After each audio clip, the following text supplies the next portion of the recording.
What's up YouTube? This is Bison X79 guys, and I'm coming to you with my latest deck profile for September 2019, and today we're going to be doing my True Draco deck. Alright, True Dracos have been around for a while now, since the release of Maximum Crisis, and I can tell you right now, the deck is awesome. Alright, I happen to personally love Tribute Summon decks a whole lot. I love playing Monarchs, and this is actually one of my favorite decks to actually run it besides Monarchs, primarily because it took the tribute summoning mechanic to a whole new level, allowing you to tribute off spells and traps that are continuous to get your monsters onto the field besides using monsters, which is just so awesome. Alright, the deck is insanely consistent. It can shrug off hand traps, and more importantly, it can put up floodgates which can turn around and slow your opponent down, allowing you to take control of the duel and eventually go in for that kill. Alright? Although this deck is pretty much a staple deck of mine, I love bringing this deck out, updating it, and just playing it whenever I get a chance to do. Alright? This is one of the more solid tier 2 decks in this format, and I strongly suggest being able to play this deck because one thing is very budget.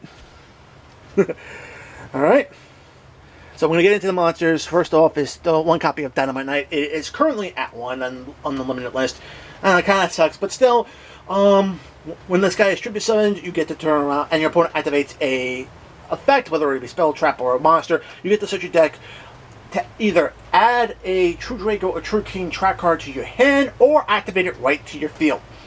Very awesome. Alright. We got 3 copies of Ignis Heat, the True Draco's Warrior. Alright. Same thing as Draco Fighter. When this guy's tribute summoned and your opponent activates a card effect, you get to search your deck and either add a True Draco spell card right to your hand or activate it to the field. Alright. And last but not least, we got 2 copies of Majesty Maiden, the True Draco Spellcaster. Again, tribute summon her, and then whenever your opponent activates the effect, you're searching your deck for a True Draco monster to add to your hand, which is actually pretty cool. Alright. Now the thing about it is that they're all hard once per turn searches, and they have to be responding to an opponent's effect. So, you can't chain the smaller monsters to each other, expecting to get multiple searches. Alright, you're picking your searches as your opponent goes along. Alright, and the last monster I like having a boss monster in this deck, and Metaltron 12, the True Draco combatant, is my particular favorite. Primary reason is because of one particular continuous trap that's in my deck now.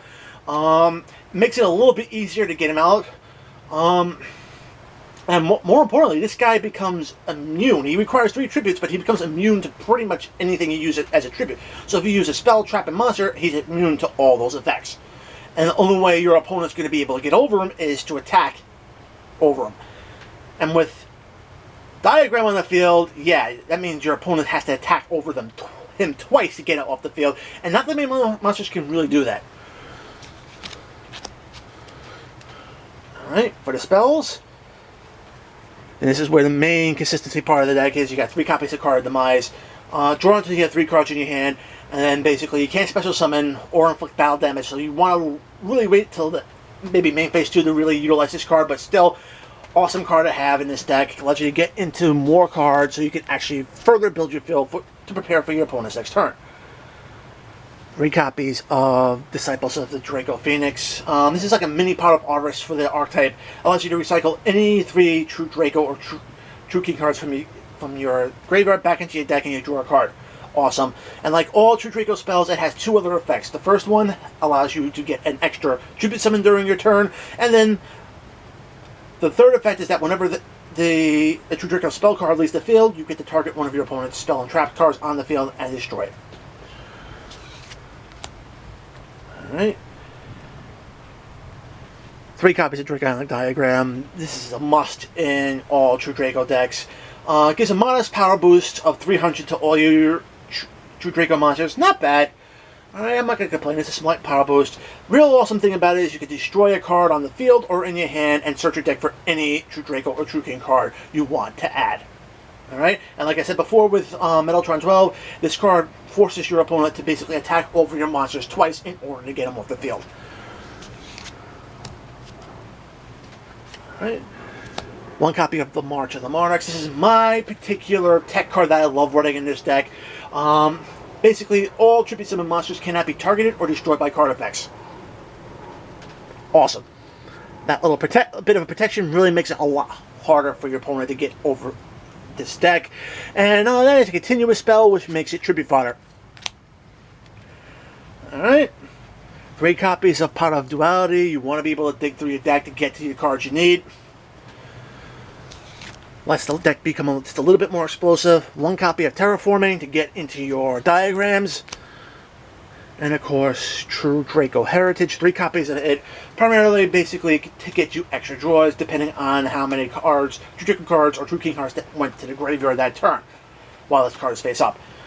Typically, it counts the first card of every type, so it counts 1 monster, 1 spell, 1 trap, which means you can only draw up to a maximum of 3 cards off this card, but it's actually pretty cool. Alright. For the traps, I'm running 3 copies of Crackdown. Crackdown is just nuts in this deck now, especially now that I'm running Metaltron 12. For one thing, it allows you to steal one of your opponent's monsters, and this is insanely important just to be able to break up their combo plays and completely dismantle what they're doing. Putting that monster on your field, yeah, it can't attack or use its effects, but considering that we have the True Draco, True Kings trap cards in this deck, it does allow you to be able to utilize those cards as tribute fodder. Alright? And just having that tribute fodder on the field with a continuous trap attached to it, all you need is 1 other continuous spell in the field, and you can just basically tribute summon out Metaltron 12. Alright, I am running 1 copy of Skill Drain, 1 copy of Soul Drain. Skill Drain is basically just a blanket effect negation that shuts down all effects on the field for 1,000 life points, which is pretty cool.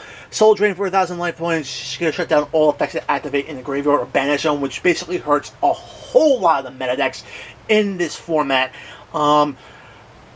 If you're running True Dracos, you need to be running this card in the deck. Sorry, you have to. Alright. Also running 3 copies of the Monarchs Erupt. Basically, it's the tribute summon version of Skill Drain. Basically, all monsters that are not tribute summoning have their effects negated, as long as you control a tribute summon monster, which is actually pretty cool. So really, this deck is running 4 Skill Drains, and why not? Alright. And of course, we also have There Can Only Be One. This really hurts a lot of model type decks that are out there, specifically things like Salamangreats, and even the hybrid Cyber Dragon Orcus decks hurts that deck as well. Oh man. Basically, you're only allowed to control 1 monster of a particular type, which is not that bad. I mean, if you don't have this particular card and you have access to something like Summon Limit, that could actually be used to swap out in this point for this card. I am experimenting with both to see which one I like better. Just to see if I can boost the consistency of the deck a little bit more. Alright.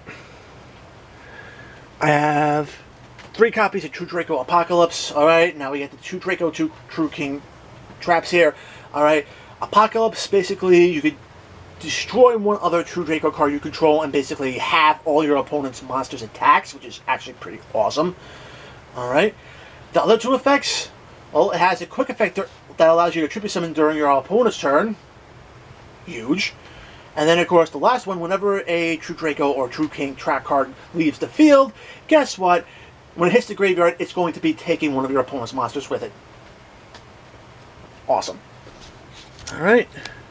And then we have the last single copy of True King's Return. This card has been limited for a bit, but useful. It basically sits in the field and allows you to bring back your True Draco monsters from the graveyard back onto the field, put them in defense position, so you get tribute fodder right there.